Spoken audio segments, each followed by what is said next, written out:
Hello, all my Aries friends. I hope you're doing well. I've got your November forecast right here. And you can see there's some fabulous activity right here, especially with Venus moving into the 10th. But first, I want to just mention a couple of things. Number one, if you are interested in my mentoring program, just go to my website, MaxineTaylor.com. I have a few more openings for somebody who wants to study astrology with me, either for themselves or because they want to practice astrology professionally.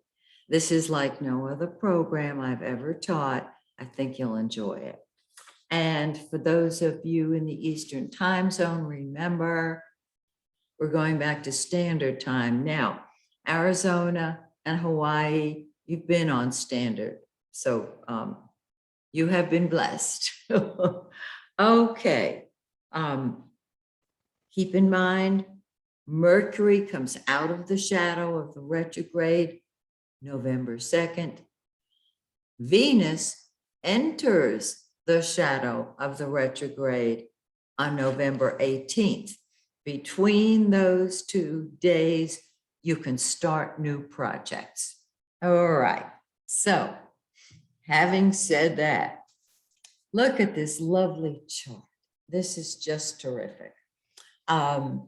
Let's start, first of all, with my glasses. Oh, much better. All right, let's start with the sun. The sun has been in the 8th house, and it's going to stay in your 8th house of other people's money.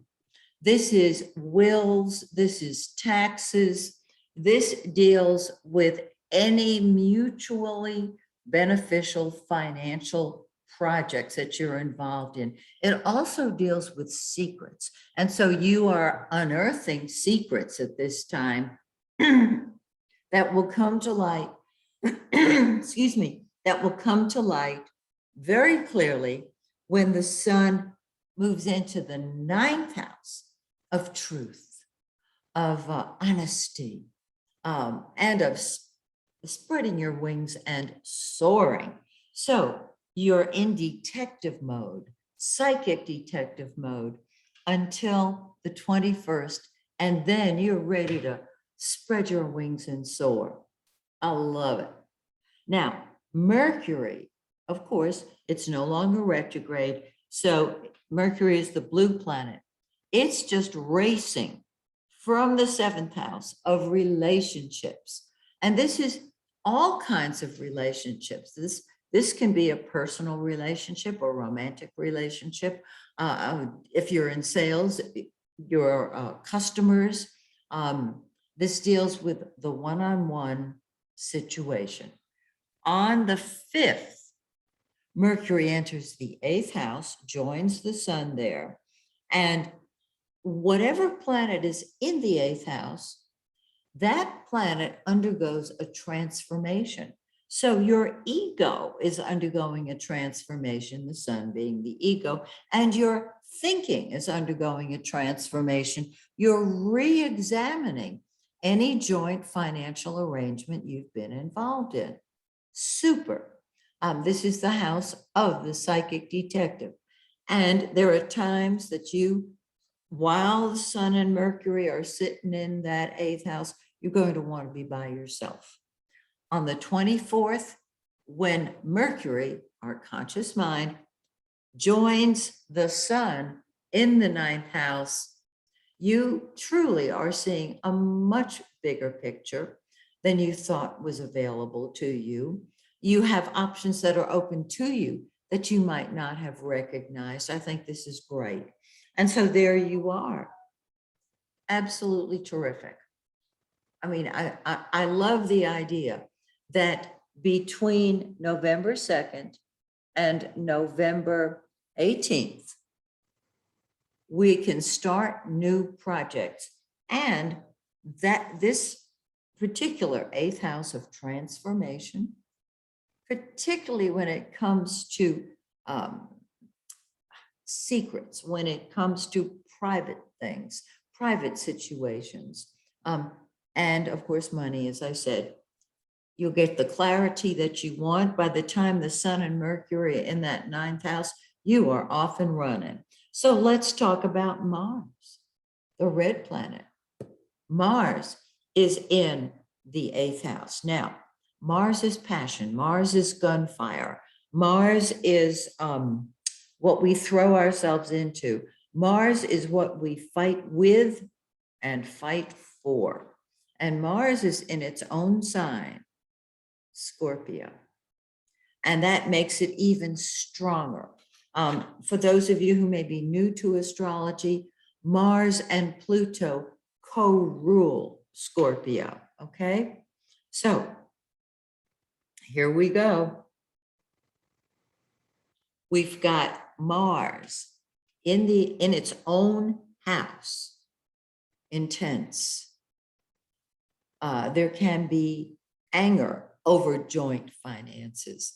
There can be fighting over secrets that are coming to light, but they won't necessarily come to light completely until Mars moves into the ninth house. But when the sun and Mercury move into that ninth house, you're going to have a whole new attitude, and that will soften the Mars in your eighth house. Anything in the eighth house is hidden and it's more intense. With Mars in Scorpio, we are talking about intense, and you're going to get to the bottom of anything that's disturbing you. Bravo to you. And you'll transform anger into a passion for a project, perhaps, and a way of helping other people create more money that will in turn come back to you. All right, let's look at Venus. Now, Venus is the lesser benefic. Wherever it is in your chart, it brings love, it brings happiness, it brings beauty. Oh, and yes, it brings money. So it's sitting in your ninth house, and you have been very philosophical and very happy about your ability to see a loving picture, a big picture. On the 5th, Venus moves into your 10th house of career and public image, and you become a loving leader. I think that's terrific. You'll find happiness in a position of leadership. You see, with the 8th house, as strong as it is right now, you're not wanting to be in the limelight per se. With Venus in your 10th house, you're going to love whatever position of leadership you're in. And I would suggest that if you are interested in moving upward in your career, that you ask someone in authority, because that's the 10th house, to help you get where you want to go. Now, remember that Mercury is going to move out of the shadow of the retrograde November 2nd, and Venus is going to move into the shadow of the retrograde on the 18th. So if you're going to move upward, if you're going to ask for help, that's the block of time, the window of time in which to do it. All right. The new moon, which is when everything begins, all kind of energy starts flowing, is on the 4th. Yay! At the very beginning of the month. And so all that I described about that 8th house really kicks in early. The full moon 2 weeks later is not just a full moon. It is an eclipse of the moon. And whenever we have an eclipse, that full moon or new moon, as depending on the case, is more powerful. We feel the effects of an eclipse approximately 2 weeks before it occurs. And normally it's at its peak 3 to 4 months after it occurs. An eclipse is going to last until the next pair of eclipses come along. Now, if this eclipse, which is in 27 of Taurus, find 27 Taurus in your birth chart. If it touches your sun, your moon, or your ascendant, use a 5-degree orb. That is a new life eclipse for you. And that eclipse is going to last at least a year. It's fabulous. This particular full moon is in your second house of your own money, your own assets. So help other people create money or get their act together financially, and then reap the benefits yourself on the full moon. Great thought, great place to stop.